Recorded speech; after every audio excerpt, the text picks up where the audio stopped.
هلو هلو، ازيكم عاملين ايه؟ يا رب تكونوا بخير وكويسين. اسبوع جديد يا رب اجعله اسبوع كله خير وفرح وسعاده يا رب، اللهم امين. ويجي اللهم صل وسلم وبارك على سيدنا محمد. خلينا نبدا كده اسبوعنا بالصلاه على النبي، ويا رب يبقى اسبوع كويس ومفيش فيه مشاكل ويعدي فيه هدوء تام، ونستقبل كده الشتاء والخريف بجو حلو ومن غير اي ضوضاء ولا اي مشاكل. انا من الناس المودية جدا اللي بحب الهدوء، وبحب كده الدنيا تبقى منظمة وكل حاجة تمام، ولكن مع الأسف الأولاد ما بيساعدونيش على ده خالص. ولكن أوقات كتير ببقى حاسة إن أنا مش قادرة أتأقلم، وأوقات تانية بقول الحمد لله ربنا يعني يبارك فيهم ويحميهم. طبعا هم وكل أولاد المسلمين أجمعين، وبحاول على قد ما أقدر إن أنا امشي يومي بشكل يعني كويس، وبدعي دايما وبقول يا رب عني وساعدني يكون معايا عون ليا في يومي وفي حياتي عامة، لان احيانا بيجي عليا اوقات تكون صعبة جدا ومش عارفة اتعامل فيها ازاي. فحبيت اقول لكل مامي جديدة ما تيأسيش، ما تزعليش، ما تتعبيش.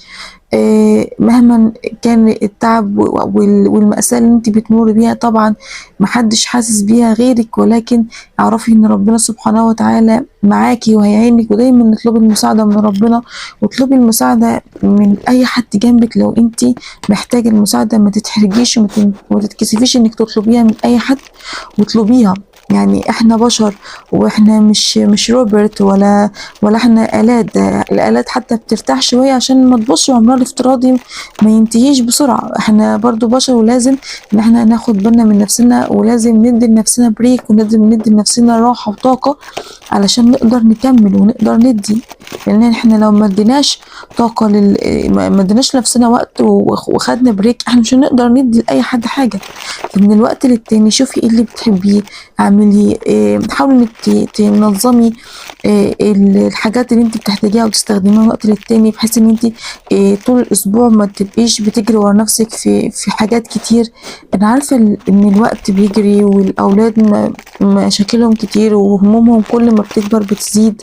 اللي بيقولك ان هما التلات شهور الاولانيين وهيعدي، لا لا لا، الكلام ده ما فيش منه حضرتك. هو كل فتره وليها الزوبعه بتاعتها. يعني ما تأمليش ان بعد كده اللي جاي هيكون احسن من اللي فات، ولكن هو ربنا اللي بيعنا. دايما اطلبي العون من ربنا، دايما ندعي ان ربنا يديك الطاقة ان انت تقدري تكملي مع اولادك بشكل ايجابي. ودايما ادعي ان ربنا يهدهم لك، ودايما ادعي ان ربنا يكون ايده في حياتك ويبارك لك في رزقك وفي اولادك وفي كل شيء بتتمنيه. واحدة واحدة الدنيا هتبقى احسن بفضل الله طبعا.